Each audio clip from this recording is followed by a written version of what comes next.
Okay, അപ്പോൾ നമ്മളെ chemical ബോണ്ടിങ്ങിൻ്റെ കണ്ടിന്യൂഷനാണ്. അത് ആകെ +1 കെമിസ്ട്രിയിൽ ഇത് മാത്രമേ ബാക്കിയുള്ളൂ. ഞാൻ നോക്കിയപ്പോൾ ഇതിൽ കുറേ ക്വസ്റ്റ്യൻസ് കാണുന്നുണ്ട്. അപ്പോൾ ഇത് വളരെ വെയിറ്റേജ് കൂടിയൊരു ചാപ്റ്റർ ആയതുകൊണ്ട് ഞാനൊരു കാര്യം ചെയ്യാം.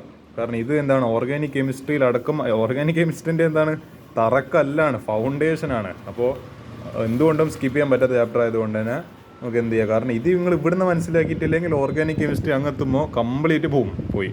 അതുകൊണ്ട് ഇതിൻ്റെ എല്ലാ പേജും സ്ക്രീൻഷോട്ട് എടുക്കാനൊരു അവസരം തരാം. അതായത് NCERT എക്സാംപ്ലർ ക്വസ്റ്റ്യൻ എടുക്കും. കാരണം എനിക്കെന്തോ തോന്നി, കാരണം ഇതിലെല്ലാ ക്വസ്റ്റ്യൻ നിങ്ങൾ പരിചയപ്പെടേണ്ട. കാരണം ഇതിന് അധികം ഞാനിപ്പോൾ കണ്ടുവരുന്നതെന്ന് വെച്ചാൽ നിങ്ങളെ മറ്റേ എന്താണ് നമ്മളെ ഷേപ്പും ജോമെട്രിയായിട്ട് ബന്ധപ്പെട്ടിട്ട് ക്രിസ്മസ് എക്സാമിനും ചോദ്യം ചോദിച്ച് പെട്ടിയിൽ ഇതാ നിങ്ങളെ മോഡൽ എക്സാമിനും ചോദിച്ചിട്ടുണ്ട്. അപ്പോൾ ഈ പാഠം അത്രത്തോളം ഇമ്പോർട്ടൻ്റ് ആണ്. ആ shape, geometry, hybridization, BSEPR theory എല്ലാം എനിക്ക് ഇമ്പോർട്ടൻ്റ് ആണെന്ന് മനസ്സിലായി വരുന്നുണ്ട്.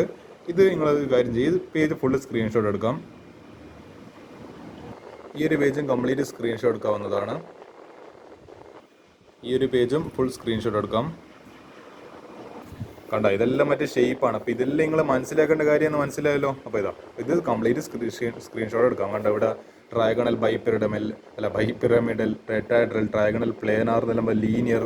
അപ്പോൾ ഞാൻ എന്താ പറയേണ്ടത്, ഒരു കുട്ടീൻ്റെ ക്വസ്റ്റ്യൻ പേപ്പർ കണ്ടപ്പോൾ എന്താണ് അതായത് 180 ഡിഗ്രി എന്തോ ടെട്രാഹെഡ്രലോ ട്രയഗണൽ പ്ലേനാറിന് എഴുതി. ഞാൻ വിചാരിക്കുന്നത് 180 ഡിഗ്രി പോട്ടെ, കെമിക്കൽ ബോണ്ടിങ് അറിയില്ല പോട്ടെ, കോമൺ സെൻസ് വെച്ചിട്ട് 180 ഡിഗ്രി ഒരു സ്ട്രേറ്റ് ലൈനാണെങ്കിൽ ലൈനാന്ന് അതുപോലും അറിയാത്ത കുട്ടികൾ നമ്മളെ +1 പഠിക്കുന്നുണ്ട്. ഇൻസൾട്ടായിട്ട് പറഞ്ഞാലോ, പക്ഷേങ്കിൽ അതുപോലും അറിയാത്ത കുട്ടികളുണ്ട്. അത് തിരിച്ചറിവുണ്ടാകുന്നത് നല്ലതാണ്. അപ്പോൾ ഇതൊക്കെ കറക്റ്റ് പഠിച്ചു വെക്കുക. ഇതൊക്കെ നല്ല ക്വസ്റ്റ്യൻസ് ആണ്. Explain the important aspects of resonance. പിന്നെന്താ ഇവിടെ എന്തായാലും although geometries of NH3 and H2O molecules are distorted tetrahedral bond angle in water is less than that of ammonia. അപ്പോൾ ഇതെല്ലാം 3 മാർക്കിന് ചോദിക്കാൻ പറ്റുന്ന ക്വസ്റ്റ്യൻസ്. അപ്പോൾ നിങ്ങളിങ്ങനെ ഫിഗർ വരക്കേണ്ടി വരും, ഇതിൻ്റെ കാര്യങ്ങൾ തിയറി എഴുതേണ്ടി വരും. അപ്പോൾ ഈ പേജും സ്ക്രീൻഷോട്ട് എടുത്ത് വെക്കാം. ഈ ഒരു പേജും കംപ്ലീറ്റ് സ്ക്രീൻഷോട്ട് എടുത്ത് വെക്കാവുന്നതാണ്. ഈ ഒരു പേജും കംപ്ലീറ്റ് സ്ക്രീൻഷോട്ട് എടുത്ത് വെക്കാവുന്നതാണ്. ഈ ഒരു പേജും കംപ്ലീറ്റ് സ്ക്രീൻഷോട്ട് എടുത്ത് വെക്കാവുന്നതാണ്. ഈ ഒരു പേജും കംപ്ലീറ്റ് സ്ക്രീൻഷോട്ട് എടുത്ത് വെക്കാവുന്നതാണ്. സ്ക്രീൻഷോട്ട് എടുക്കാം. സ്ക്രീൻഷോട്ട് എടുക്കാം. സ്ക്രീൻഷോട്ട് എടുക്കാം. സ്ക്രീൻഷോട്ട് എടുക്കാം. സ്ക്രീൻഷോട്ട് എടുക്കാം. സ്ക്രീൻഷോട്ട് എടുക്കാം. സ്ക്രീൻഷോട്ട് എടുക്കാം. സ്ക്രീൻഷോട്ട് എടുക്കാം. സ്ക്രീൻഷോട്ട് എടുക്കാം. ആക്ച്വലി ഈ ക്വസ്റ്റ്യൻ മറ്റേ why are axial bonds longer of മറ്റേ PCl5 ടു ഇക്വറ്റോറിയൽ ബോൺസ്. ഇത് വളരെ ഇമ്പോർട്ടൻ്റ് ആയിട്ടുള്ള ക്വസ്റ്റ്യനാണ്. ഇത് നിങ്ങൾ ചെയ്തിരിക്കണം. ഈ ഒരു പേജും കംപ്ലീറ്റ് സ്ക്രീൻഷോട്ട്. ഇതടക്കം ഞാൻ ക്വസ്റ്റ്യൻസ് എല്ലാം സ്ക്രീൻഷോട്ട് എടുക്കാൻ അവസരം തരാം. ഇതും ഫുൾ സ്ക്രീൻഷോട്ട് എടുക്കാം. ഈ പേജും കംപ്ലീറ്റ് സ്ക്രീൻഷോട്ട് എടുക്കാം. ഇതെല്ലാം നല്ല ക്വസ്റ്റ്യൻസ് ആയത്. ഈ ഒരു പേജും കംപ്ലീറ്റ് സ്ക്രീൻഷോട്ട് എടുക്കാം.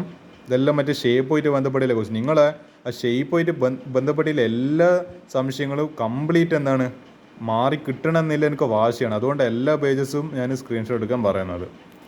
ഈ ഒരു പേജ് കംപ്ലീറ്റ് സ്ക്രീൻഷോട്ട് എടുക്കും. ഇതും എന്തോ മറ്റേ ഷേപ്പുമായിട്ട് ബന്ധപ്പെട്ടില്ല ക്വസ്റ്റ്യനാണ്. ഈ ഒരു പേജും കംപ്ലീറ്റ് സ്ക്രീൻഷോട്ട് എടുക്കാം. ഈ ഒരു പേജും കംപ്ലീറ്റ് സ്ക്രീൻഷോട്ട് എടുക്കാം. ഈ ഒരു പേജും കംപ്ലീറ്റ് സ്ക്രീൻഷോട്ട് എടുത്ത് വെക്കാവുന്നതാണ്. ഈ ഒരു പേജും കംപ്ലീറ്റ് സ്ക്രീൻഷോട്ട് എടുക്കാം. ഈ ഒരു പേജും കംപ്ലീറ്റ് സ്ക്രീൻഷോട്ട് എടുത്ത് വെക്കാവുന്നതാണ്. ഈ ഒരു പേജും കംപ്ലീറ്റ് സ്ക്രീൻഷോട്ട് എടുക്കാം. ഈ ഒരു പേജും കംപ്ലീറ്റ് സ്ക്രീൻഷോട്ട് എടുക്കാം. തീർന്നിട്ടില്ല. ഈ ഒരു പേജും കംപ്ലീറ്റ് സ്ക്രീൻഷോട്ട് എടുക്കാം. ഇവിടുത്തം വരെ ഫുള്ള് സ്ക്രീൻഷോട്ട് എടുത്ത് ഒന്നും നോക്കണ്ട. ഓക്കെ, ഞാൻ കുറച്ച് ലെങ്തി ആയിട്ടുള്ള രണ്ട് ക്വസ്റ്റിനെ ഡിസ്കസ് ചെയ്യാൻ ഉദ്ദേശിക്കുന്നില്ലല്ലോ. നമുക്ക് സമയമുണ്ടല്ലോ. അപ്പോൾ എന്താണ് മാർച്ച് 1 വരെ എനിക്ക് സമയമുണ്ട്. അപ്പോൾ ഞാൻ അത് എടുത്തിട്ട് തന്നെ നമുക്ക് തീർക്കാം. ഞാൻ മിക്കവാറും ഒരു 28 ഫെബ്രുവരി അവിടെ ഞാൻ കാണിച്ചു തരാം. ഒരു കലണ്ടർ അവിടെ നിങ്ങൾ കാണുന്നുണ്ടാവും. ഞാനതിൽ ഇങ്ങനെ എപ്പോഴും ഡേറ്റ് നോക്കലുണ്ട് എൻ്റെ ഡെഡ് ലൈന് തീർക്കേണ്ടിയിട്ട്. അപ്പോൾ ഞാൻ അവിടെ കാണുന്നുണ്ട് ഫെബ്രുവരി 28 എന്ന് പറയുന്നൊരു ദിവസം അവിടെ ഉണ്ടെങ്കിൽ നിങ്ങൾ കാണുന്നുണ്ടെങ്കിൽ അതിൽ ആ ദിവസത്തെ എന്നാകുമ്പോഴത്തേക്ക് ഞാനത് തീർത്തിരിക്കും. നോക്കാം. അപ്പോൾ ഈ പറഞ്ഞ ഈ ഒരു ക്വസ്റ്റ്യൻ അല്ല എടുത്തത് മറ്റേ വെറസിറ്റ് compare the relative stability of the following species and indicate their magnetic properties. Relative stability കണ്ടുപിടിക്കണം. മാഗ്നറ്റിക് പ്രോപ്പർട്ടി എന്ന് പറയുന്നത് നമ്മൾ എന്താ ഡയാമാഗ്നറ്റിക് ആണോ അതോ പാരാമാഗ്നറ്റിക് ആണോ? എന്തെല്ലാം അതിലുണ്ട്?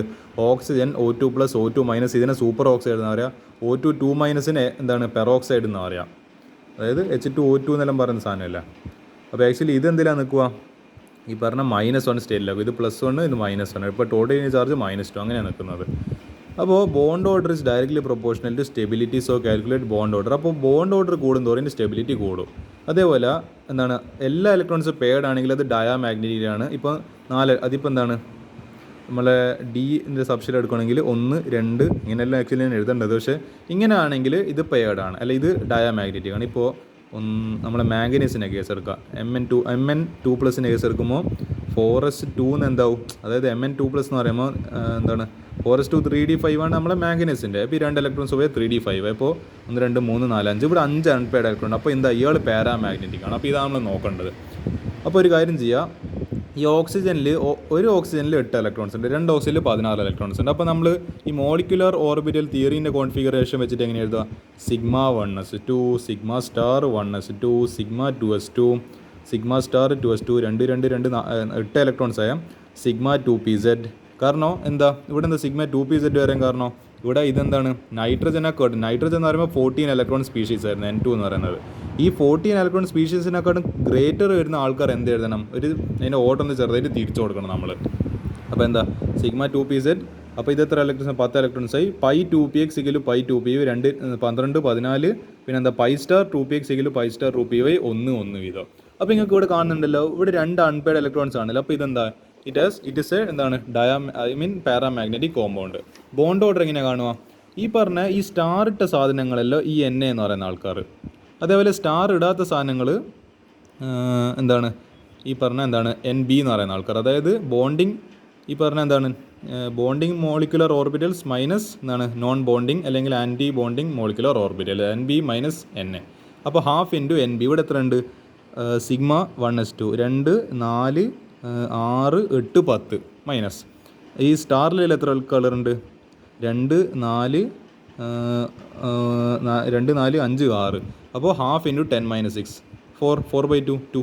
This will be the answer. അപ്പോൾ ഇത് കണ്ടുപിടിച്ചാൽ നമുക്ക് ഓരോന്നും കണ്ടുപിടിക്കേണ്ടതുണ്ട്. അപ്പോൾ അതതിൻ്റെ ക്വസ്റ്റിൻ്റെ പ്രത്യേകത എന്ന് പറയുന്നത്. അപ്പോൾ O2+ അയോൺ എന്ന് പറയുമ്പോൾ എന്തായിരിക്കും, ഓക്സിജൻ എന്ന് പറയുമ്പോൾ O2 എന്ന് പറയുമ്പോൾ 16 ഇലക്ട്രോൺസാണ്. O2+ എന്ന് പറയുമ്പോൾ ഇപ്പോൾ എന്താ ഒരു ഇലക്ട്രോൺ നഷ്ടമായി ഇത്. അപ്പോൾ 15 ഇലക്ട്രോൺസാണ്. 15 ഇലക്ട്രോൺസ് 14 ഇലക്ട്രോൺസിനെക്കാട് ജാസ്തിയാണല്ലോ. അപ്പോൾ ഇതേ കോൺഫിഗറേഷനിലാണ്, അതായത് പോയി ഇതേ കോൺഫിഗറേഷനിൽ നമ്മൾ എഴുതുക. അപ്പോൾ എന്താ σ1s2 σ*1s2 σ2s2 σ*2s2 σ2pz π2px = π2py. ഇവിടുത്തെ വരെ നിങ്ങൾക്ക് എത്രയായി, 14 ഇലക്ട്രോൺസ് ആയ. പിന്നെ എന്താ π2px1 = π2px π*2px1 = π*2py 0. ഇവിടെ ഇതല്ല, ഇത് എന്താണ് വേക്കൻ്റ് ആയിട്ട് empty ആയിട്ട് കിടക്കുന്നത്, അതായത് ഒന്നും ഇല്ലാണ്ട് കിടക്കുന്നത്. എങ്ങനെ ഇങ്ങനെ ഒരു ഓർബിറ്റിൽ ഉണ്ട്, പക്ഷേ ഇയാൾക്ക് ഇലക്ട്രോൺസ് ഒന്നുമില്ല, കാരണം 15 ഇലക്ട്രോൺസിലെ ടോട്ടലില്ലോ. ഒരു കാര്യം ചെയ്യുക, ½ × Nb - Na. ഇവിടെ എത്ര ഉണ്ട്, 2 4 6 8 10 10 മൈനസ് നമ്മൾ സ്റ്റാറിൽ എത്ര ഉണ്ട്, 2 4 1. അപ്പോൾ എന്താ 5. അപ്പോൾ ½ × 10 - 5. അപ്പോൾ എന്താ 5/2 അല്ലെങ്കിൽ 2.5. നിങ്ങൾ ശ്രദ്ധിക്കണം, ഇത് എന്താണ് പാരാമാഗ്നറ്റിക് ആണ്. കാരണം എന്താ ഇവിടെ അൺപെയർഡ് ഇലക്ട്രോൺസ് എന്താണ്, ഇവിടെ ഒരൊറ്റ അൺപെയർഡ് ഇലക്ട്രോൺ ഉണ്ട്. അപ്പോൾ എന്താ ഇതും പാരാമാഗ്നറ്റിക് ആണ്, ഇതും പാര. ഇനി O2+ അല്ല, ഇനി O2-. അപ്പോൾ എന്താ ഇപ്പോൾ ഓക്സിജൻ എന്ന് പറയുന്നത് 14 ഇലക്ട്രോൺസ് ആയിരുന്നു. O2- പറയുമ്പോൾ ഒരു എക്സ്ട്രാ ഇലക്ട്രോൺ കിട്ടി, അപ്പോൾ 17 ആയി. ഇതും അപ്പോൾ എന്താ 14 ഇലക്ട്രോൺസിന് ജാസ്തി. അപ്പോൾ ഇതേ സിസ്റ്റം തന്നെയാണ് കോൺഫിഗറേഷൻ നമ്മൾ ഉപയോഗിക്കേണ്ടത്. അപ്പോൾ σ1s2 σ*1s2 σ2s2 σ*2s2 σ2pz π2px = π2py σ*2px2 = σ*2py 1. അപ്പോൾ ഇവിടുത്തെ വരെ 14 ആയി, അതായത് 16 പിന്നെന്താ 17. അപ്പോൾ ½ × ഇവിടെ എത്ര ഉണ്ട്, 2 4 6 8 10. Okay 10 minus 2 4 1. അപ്പോൾ എന്താ 2 4 ഒരു മിനിറ്റ് 2 4 2 4 6 7. അപ്പോൾ 10 - 7. അപ്പോൾ എന്താ ഇത് 3/2 എന്ന് വരും. അപ്പോൾ എന്താ 1.5. നിങ്ങൾ നോക്കണം, എനിക്കൊന്ന് ഇതായിരിക്കും മോസ്റ്റ് സ്റ്റേബിൾ ആവാൻ സാധ്യത, കാരണം ഇതാണല്ലോ ഏറ്റവും ബോണ്ട് ഓർഡർ കൂടുതൽ. അപ്പോൾ ഇതായിരിക്കണം ജാസ്തി. ഇനി O2 2- ഉണ്ടല്ലോ. അപ്പോൾ 18 ഇലക്ട്രോൺസ് എന്ന് പറയുമ്പോൾ എന്താ σ1s2 σ*1s2 σ2s2 σ*2s2. അപ്പോൾ ഇതെന്തായിരിക്കും, ഇത് ഒരു അൺപെയർഡ് ഇലക്ട്രോൺസ് ഉണ്ടെങ്കിൽ ഇയാൾ എന്തായിരിക്കും പാരാമാഗ്നറ്റിക് ആയിരിക്കും, O2- എന്ന് പറയുന്ന ആൾ. അപ്പോൾ ഇനി നമ്മൾ 18 ഇലക്ട്രോൺസ് ചെയ്തി σ1s2 σ*1s2 σ2s2 σ*2s2 σ2pz π2px = π2py. അപ്പോൾ ഇവിടുത്തെ വരെ 14 ഇലക്ട്രോൺസ് ആയി. ഇനി pi star 2p x pi star 2py. അപ്പോൾ ഇതെല്ലാം പെയ്ഡ്. ഇവിടെ ഏടി ഒരു അൺപെയ്ഡ് ഇലക്ട്രോൺസ് ഇല്ല. അപ്പോൾ ഇയാൾ എന്തായിരിക്കും? ഡയാമാഗ്നറ്റിക് ആയിരിക്കും. ഇയാൾ മാത്രം out of this 4 people O2 2 minus or we call it peroxide is diamagnetic. അപ്പോൾ ഹാഫ് ഇൻറ്റു എൻ ബി എന്ന് പറയുന്നത് 2 4 6 8 10 മൈനസ് ഈ സ്റ്റാറിൽ എത്ര ഉണ്ട്? 2 4 6 8 10 മൈനസ് 8 2/2 എന്ന് പറയുന്നത് 1. അപ്പോൾ നിങ്ങൾ ആലോചിച്ച് നോക്ക്, ഏറ്റവും കുറവ് ഇയാൾ. പിന്നെ ഏതാ ഈ 1.5, അതിലേക്കാട്ടും കുറച്ച് ജാസ്തി ഉണ്ടാവും. അതിലേക്കാട്ടും ജാസ്തി ഉണ്ടാവും ഈ 2 എന്ന് പറയുന്നത്, അതിലും ജാസ്തി 2.5. അതെങ്ങനെ നമ്മൾ ഇങ്ങനെ എഴുതുക? O2 പ്ലസ് O2 പ്ലസ് അല്ലേ, ഇയാൾക്ക് ജാസ്തി 2.5 ഉണ്ട്, ഗ്രേറ്റർ ദാൻ. പിന്നെ എന്താ ഉള്ളത്? 2 അല്ലേ. ഓക്സിജനിൽ എന്തുണ്ട്? 2 ഉണ്ട്. O2 മൈനസിൽ എത്ര ഉണ്ട്? 1.5 ഉണ്ട്. ലാസ്റ്റിൽ ആരാ വരിക? 1.5. ഇപ്പോൾ നമ്മൾ ലാസ്റ്റ് അടിച്ച O2 2 മൈനസ് 1.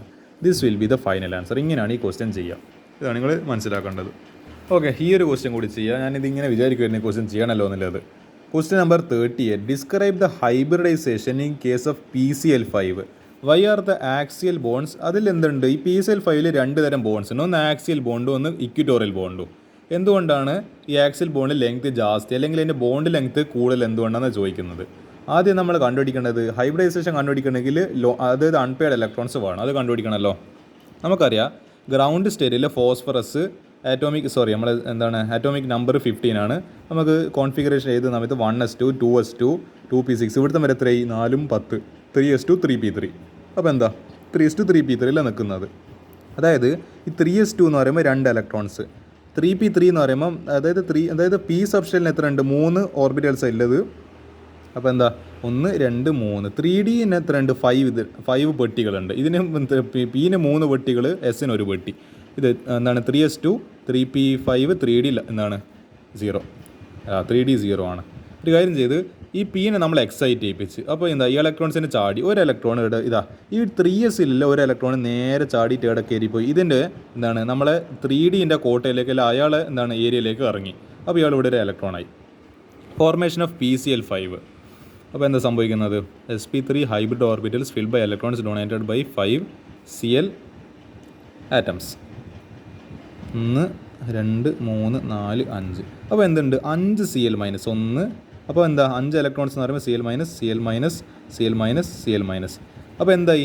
ഓരോ Cl മൈനസ് ഒരു Cl മൈനസ് ഇവിടെ കയറി, പിന്നെ ഒരു Cl മൈനസ് ഇവിടെ കയറി, ഒരു Cl മൈനസ് ഇവിടെ കയറി, ഇവിടെ കയറി, ഇവിടെ കയറി. അപ്പോൾ ടോട്ടൽ എന്താ? ഇങ്ങനെയാണ് ഈ സ്ഥിതി. അപ്പോൾ നിങ്ങൾ ആലോചിച്ച് നോക്ക്, ഇതിപ്പോൾ എസ്, പിന്നെ എന്തുണ്ട്? 3 P ഉണ്ട്, പിന്നെ ഒരു D ഉണ്ട്. അപ്പോൾ ഇതെന്താ? sp3D ഹൈബ്രിഡൈസേഷൻ അല്ല ഇത് സാധനം നിൽക്കുന്നത്. ഇനി എന്താ സ്ഥിതി? In the formation of PCl5 the 5 orbitals 1s 3p and 1d. അപ്പോൾ ഇതാ 1s 3p and 1d they are available for hybridization to yield 5 sp3d. അപ്പോൾ എന്താ? ന്യൂലി ഫ്രഷ് ആയിട്ടില്ല എന്തുണ്ട്? ഹൈബ്രിഡൈസ് ഓർബിറ്റൽസ് കിട്ടും. ഹൈബ്രിഡൈസ്ഡ് ഓർബിറ്റൽസ് 5 കിട്ടും നമുക്ക്.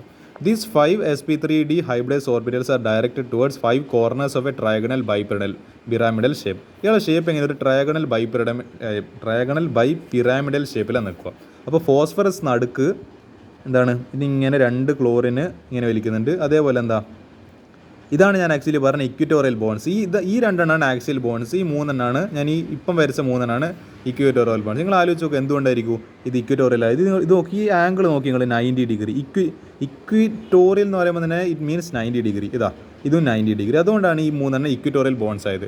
ഇവർ 2 പേരാണ് ആക്സിയൽ ബോൺസ്. അപ്പോൾ ഇവരുടെ ബോണ്ട് ലെങ്ത്തും തമ്മിൽ വ്യത്യാസം. ഇത് കുറച്ചും കൂടി ജാസ്തി ഉണ്ടാവും, ഇത് കുറച്ചും കൂടി കുറവായിരിക്കും. അപ്പോൾ അതിൻ്റെ റീസണാണ് നോക്കുന്നത്. In PCl5 3 PCl bonds. അപ്പോൾ 1 2 3 they lie on 1 plane and make an angle എന്താണ് 120 degree with each other. These bonds are known as equatorial bonds. The remaining the remaining 2 PCl bonds ഇതാണ് തോന്നുന്നു ഉദ്ദേശിച്ചത്. 1 lying above and other lying below the equatorial plane makes an angle of 90 degree with a plane. ഇത് actually ഇങ്ങനെ നിങ്ങൾക്ക് കണ്ടാൽ എത്ര മനസ്സിലാവുന്ന അറിയില്ല. അതിൻ്റെ 3D ഫിഗർ നോക്കണം. ഇതിൻ്റെ ആക്ച്വലി 3Dയിലാണ് ആക്ച്വലി, അതായത് ഒരു പ്ലെയിനിൽ, അതായത് XYZ കോർഡിനേറ്റിലാണ് സാധനം നിൽക്കുന്നത്. നിങ്ങൾ പറ്റുമെങ്കിൽ യൂട്യൂബിലോ ഗൂഗിളിലായിട്ട് എന്ത് ചെയ്യുക, ഈ PCl5ൻ്റെ സ്റ്റിമുലേഷൻ അല്ലെങ്കിൽ അതിൻ്റെ 3D വെർച്വൽ റിയാലിറ്റി 3D എന്താണ് ഫിഗർ എന്നും പറഞ്ഞിട്ട് അടിച്ച് കഴിഞ്ഞ സാധനം കിട്ടും. അപ്പോൾ നിങ്ങൾക്ക് കുറച്ചും കൂടി ബെറ്റർ ആയിട്ട് മനസ്സിലായി. ഞാനിത് എന്താ പറയുക 2D പ്ലെയിനാണ്. എനിക്ക് എന്താ പറയുക പരിമിതികളുണ്ട്. എനിക്ക് അത്ര രീതിയിൽ ഞാൻ പറയുന്ന ഫീൽ ചിലപ്പോൾ നിങ്ങൾക്ക് കിട്ടുന്നുണ്ടാവില്ല. നിങ്ങൾ പരമാവധി അതിൻ്റെ 3D വിഷ്വലൈസേഷൻ നോക്കാൻ വേണ്ടി ശ്രമിക്കുക. അപ്പോൾ എന്താ?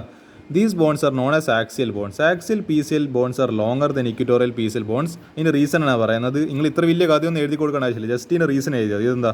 ഇതാ ബിക്കോസ് ഓഫ് ഇവിടെ മുതൽ എഴുതിയാൽ മതി greater repulsion on axial bond pair electrons by equatorial bond pair electrons. അപ്പോൾ എന്താണ് ഈ ആക്സിയൽ ബോണ്ട് പെയർ ഇലക്ട്രോൺസ് ഈ ഇക്വിറ്റോറിയൽ ബോണ്ട് പെയറിൻ്റെ കുറച്ച് ഇലക്ട്രോൺസ് ഉണ്ട്. ഇവർ ഈ ആക്സിയൽ ബോണ്ട് പെയറിൻ്റെ മുകളിൽ ഇലക്ട്രോൺസിന് മുകളിൽ എന്തുണ്ടാക്കുന്നുണ്ട്? റിപ്പൾഷൻ പോലെ ഉണ്ടാക്കുന്നുണ്ട്. അതായത് ഒരു റിപ്പൾഷൻ വരുന്നുണ്ട്. അപ്പോൾ അതുകൊണ്ട് തന്നെ എന്താ അവർ ലെങ്ത് ജാസ്തി ആയി പോകുന്നുണ്ട്. അപ്പോൾ എന്താ repulsion directly proportional to bond length. ഇതാണ് നിങ്ങൾ സിമ്പിളായിട്ട് ഒരൊറ്റ റീസൺ എഴുതി കൊടുത്താൽ മതി. Greater repulsion on axial bond pair electrons due to equatorial bond pair electrons. ഇത്ര വലിയ കഥയൊന്നും എഴുതി കൊടുത്തിട്ടൊന്നും എനിക്ക് പ്രത്യേകിച്ച് ഗുണമുണ്ടെന്ന് തോന്നുന്നില്ല. ഇത്ര ഫൈനൽ ആൻസർ എഴുതി കൊടുത്താൽ മതി. ഞാൻ പറഞ്ഞ പോലെ ഇങ്ങനെ ഒരു പെട്ടിയെല്ലാം വരച്ചിട്ട് സംഭവം എഴുതുക, കാര്യങ്ങൾ എഴുതുക, എന്നിട്ട് ഈ ഒരു സെൻറ്റൻസും കൂടി എഴുതി കഴിഞ്ഞാൽ ഇതിൻ്റെ ഫുൾ മാർക്ക് കിട്ടുന്നതായിരിക്കും. അപ്പോൾ this will be the final answer. അപ്പോൾ നമുക്ക് ബാക്കി ഇനി അടുത്ത ഇതിൽ കാണാം.